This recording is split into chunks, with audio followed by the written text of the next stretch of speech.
Learning medicine is hard work. Osmosis makes it easy.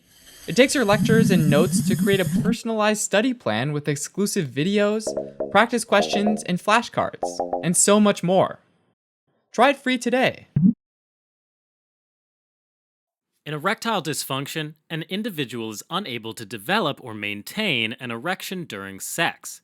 This disorder is also called impotence, and like other sexual dysfunction, this condition becomes more common with age. Sex can be important within relationships, so erectile dysfunction often carries with it emotional and psychological stigma.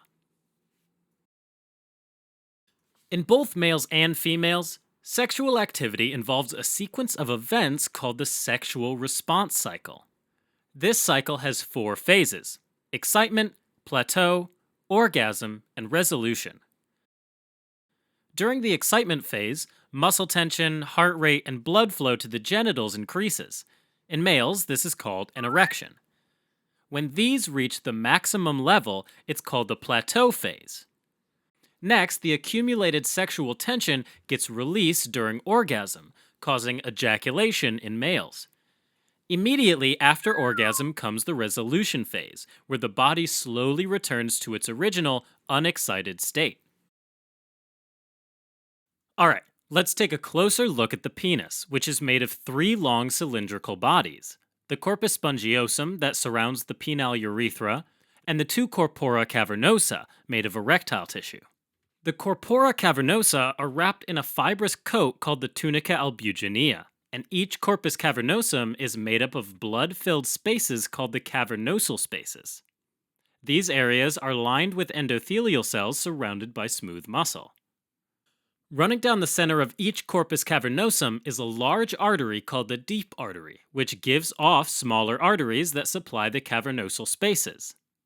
Next, blood gets drained from these spaces by small emissary veins, which drain into the deep dorsal vein. This vein then carries the blood back into the systemic circulation. Now, the penis receives both somatic and autonomic innervation through the cavernous nerves, which innervate both the corpus spongiosum and the corpora cavernosa. You can remember the functions of these fibers with the mnemonic point and shoot. Point is the erection, and it's caused by P, or parasympathetic fibers. Shoot is ejaculation, and the S stands for sympathetic. Now, an erection can happen in 2 ways, either by physical stimulation of the penis or genitals, called a reflex erection, or by becoming emotionally stimulated by a thought, called psychogenic erection.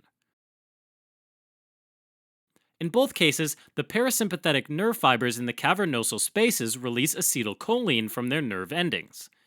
The acetylcholine bind to muscarinic receptors on endothelial cells, which activates the enzyme nitric oxide synthase.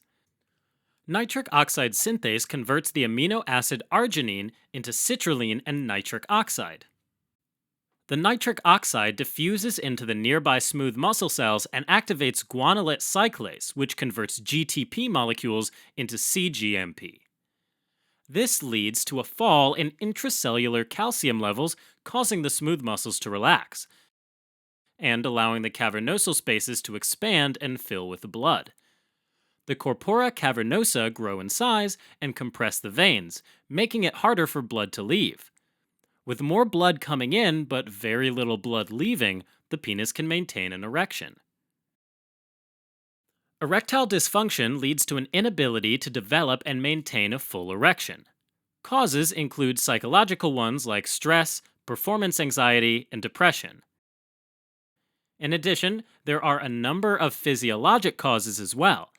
The most common physiologic cause for erectile dysfunction is an inadequate blood supply due to atherosclerosis and blood vessel damage from hypertension. Atherosclerosis is caused by the buildup of atheromatous plaques that can harden the arteries supplying the penis, which makes it difficult for them to dilate.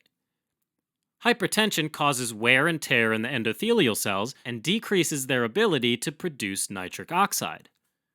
Another condition that can also cause damage to the arteries is diabetes mellitus. High glucose levels can cause HYALINE arteriolosclerosis in the small arterioles in the penis. This is where the arterial walls develop hyaline deposits, which makes it harder for them to dilate. It also builds up in the capillaries, causing the basement membrane to thicken, which makes it harder for oxygen to efficiently move from the vascular space to the tissues, causing hypoxia and death of the smooth muscle cells. This hypoxia also causes the parasympathetic nerve fibers to die off. Damaged parasympathetic nerve fibers can't release acetylcholine, so there's less nitric oxide synthase activation, and less nitric oxide is produced.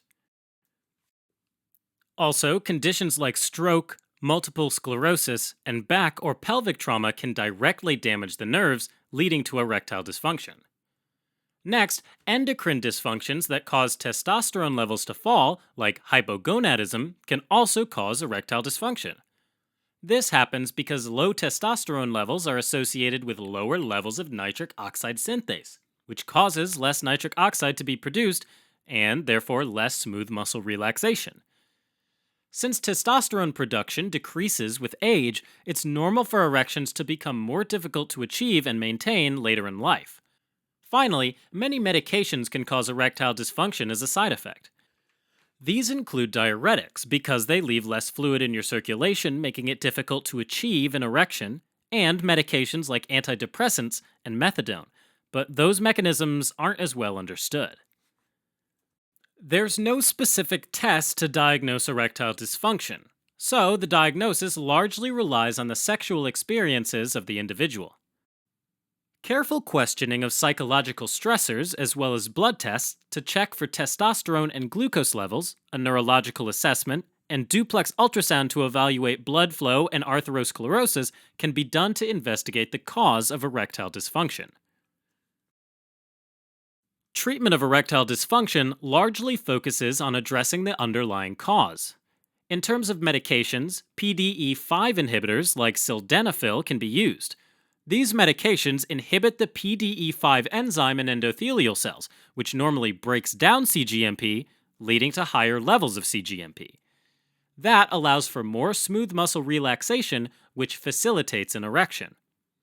Sometimes vacuum erection devices can be used. These devices apply negative pressure around the penis, which can help draw in blood to achieve the erection. Finally, surgical procedures like prosthetic implants can be embedded into the penis. They don't cause the erection, but they could help keep the penis rigid. Alright, as a quick recap. Erectile dysfunction is the inability to develop or maintain an erection, and it could have psychological or organic causes. Organic causes can be due to cardiovascular disorders like hypertension, neurological problems like those caused by diabetes, or hormonal dysfunction where testosterone levels decrease. Various medications like diuretics can also cause erectile dysfunction as a side effect. There's no specific test to diagnose erectile dysfunction, so diagnosis is typically geared at detecting pre-existing causes. Treatment includes PDE5 inhibitors like sildenafil, vacuum erection devices, and surgery. Thanks for watching. If you're interested in a deeper dive on this topic, take a look at osmosis.org, where we have flashcards, questions, and other awesome tools to help you learn medicine. Otherwise, you can always support us by donating on Patreon, subscribing to our channel, or following us on social media.